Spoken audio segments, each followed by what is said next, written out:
無線連接溫濕追蹤儀 IR Temperature 功能介紹。空調 HVAC、滲水檢測、電器、維修、保養等行業應用。實用場景：利用 IR Temperature 功能在空調或 HVAC 等行業應用。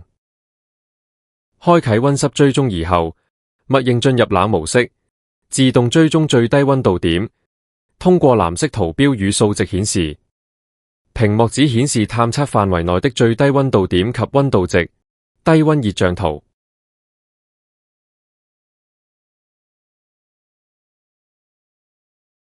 探測空調出風口，可以清晰觀察到出風口的最低溫度值與位置。輕移追蹤儀變換探測的位置，溫度點依然指向相同的點位，即可判斷此為出風口最冷位置。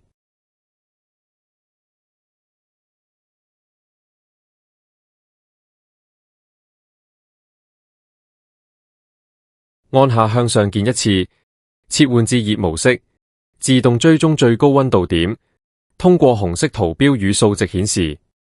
屏幕只顯示探測範圍內的最高溫度點及溫度值，高溫熱像圖。移動追蹤儀探測日光燈，可以觀察到日光燈的最高溫度點及其發熱溫度。其他電器或發熱物體都能通過此方式找到其最高溫度點。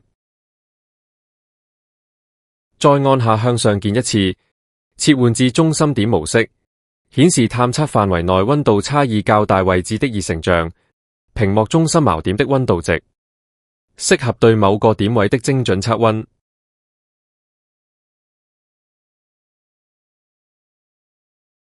再次按下向上按鍵一次，切換至同時顯示冷、熱、中心點模式，對應的顏色顯示對應的浮標與溫度值。藍色冷，紅色熱，白色中心點，同時顯示探測範圍內溫度差異較大的熱源與冷源位置的熱像圖，適用於同時觀測多個溫度值。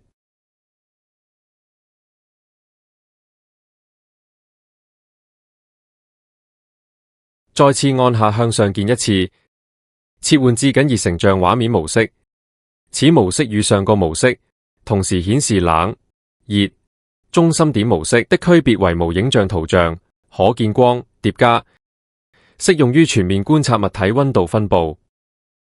在緊熱成像畫面模式，按下向上鍵一次將切換到冷模式。IR Temperature 功能下，共5個模式可選擇，依次循環。實用場景：利用 IR Temperature 功能在電器、維修、保養行業檢查或尋找故障原因。使用熱模式，開啟溫濕追蹤儀後，再按下向上鍵一次進入，對插座與線路進行查找熱源與溫度分布探測。追蹤儀將自動追蹤探測範圍內最熱的位置，紅框內浮標處，並顯示其溫度值。通過分析熱成圖和異常發熱位置，方便定位故障與後續維修。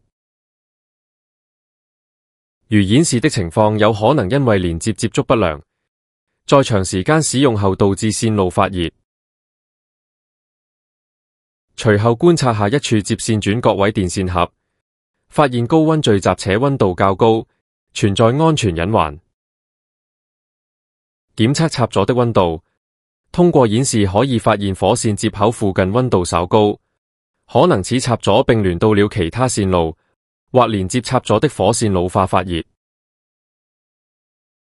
繼續沿線向下檢測，發現檢測到 PVC 管內存在熱源，可能存在電線老化，有安全隱患。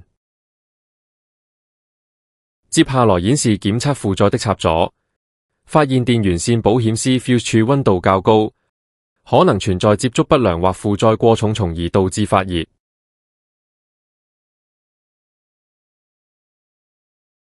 追蹤配電箱的溫度分布，掃描探測配電箱，可通過是否存在發熱、溫度分布來判斷電閘、電線或電纜的負載情況，優化線路分布與均衡電閘負載。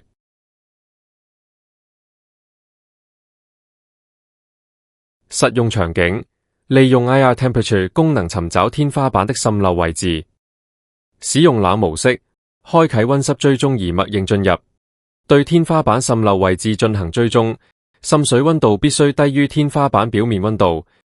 如滲水為熱水，使用熱模式，先通過掃描探測，找到低溫範圍，即找到滲水集中範圍。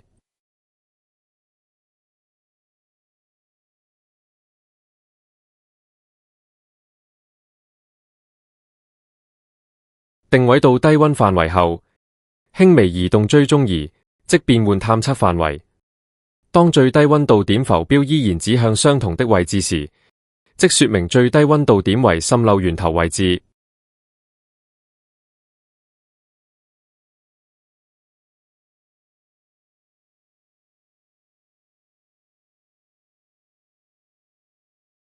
實用場景：利用 IR Temperature 功能尋找水管在牆身的滲水位置，追蹤水管滲漏處，同樣可通過與上篇相同的方式查找源頭。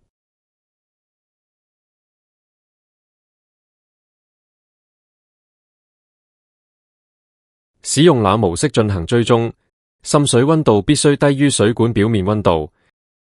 先掃描查找低溫範圍，再找到穩定低溫點，最後輕移追蹤儀確保源頭。